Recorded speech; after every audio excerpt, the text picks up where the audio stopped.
Welcome to my social justice project. In this project, my my project will be for false rape allegations. First off, I would want to say that I 100% believe that women's voices matter towards rape. If a woman says she is raped, we need to believe her.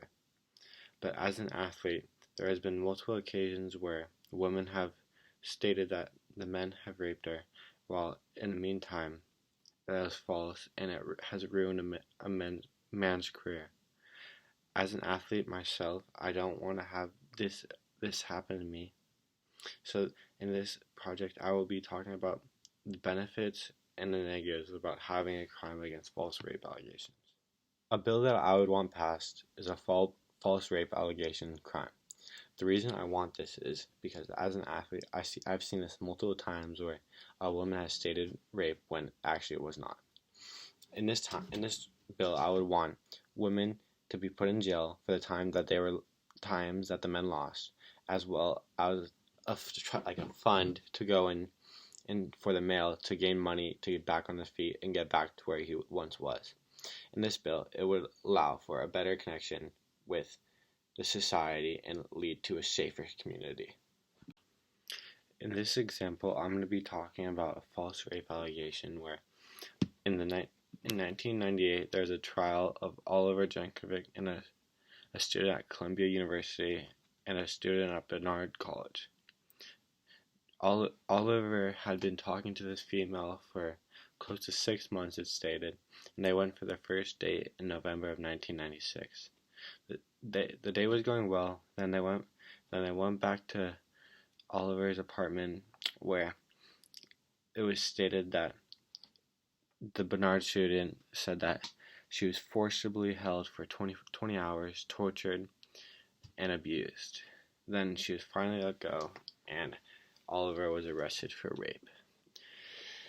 With this, there's multiple emails / text messages that there's evidence against that Oliver did not commit these crimes, but just because there was inequalities with the text messages, it was withheld from the court.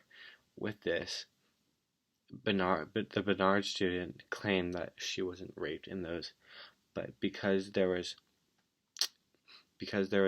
inadmissible in a court, it wasn't allowed to be used in the court. But Oliver was then arrested and has been tried, and eventually was let out of prison after this.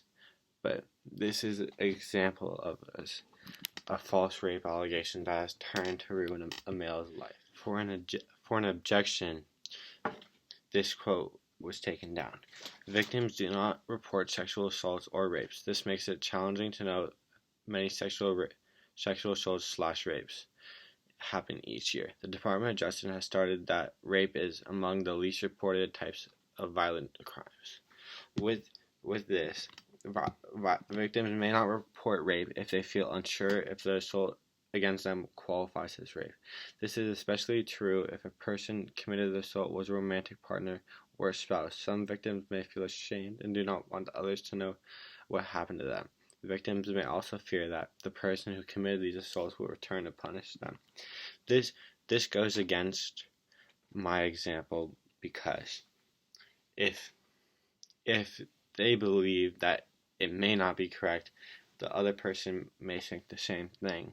Then the victim who was actually raped may be actually arrested when she was actually raped.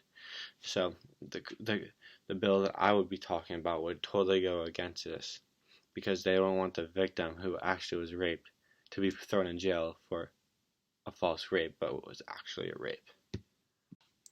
On April 8th of 2005, the president of Brevard, Florida, chapter of National Women's Organization for Florida, was charged with false rape report and a false official statement. She was imprisoned for 1 year on each count and forced to pay for the police investigation she incurred. The case has far-reaching implications for gender policies.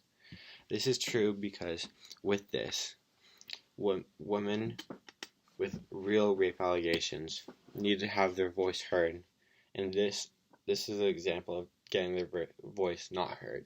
Why? Because it takes time away from the police when they need to be forcing the time with people that were actually raped. A survey commissioned by the Association of Catholic Priests in Ireland revealed that 75% of Irish Catholics believe that the Church teaching on sexuality has no relevance. The February poll of 1,000 Catholics across the country turned its head to the idea that Mass attendance equals conservative values. 1/3 of Irish Catholics attend Mass weekly, but significantly majority hierarchy views a married priest, 87%, a woman priest, 77%, as well as homosexuality, 61%. With this, I believe that if the Church allowed for a view on safe sex, it would allow for a safer community. If the Church were to promote safe sex, it would teach people from a young age that rape was not a good thing. Even though we're taught at a young age that rape is not good, if we are taught safe sex, it will lead to a better community and more respect for other women/men. There's a significant number of domestic violence victims that are male. Although our country does not define males as victims, they define them as female. With this result, the tax-funded domestic violence shelters serve women, not men. They turn away men. With this, we have a society where females are looked on as a victim, when we should look as both as a victim. We should teach these victims what happened, and we should teach our kids how to not do this. We should teach our kids what we need to do to have a better, safer society with no rape.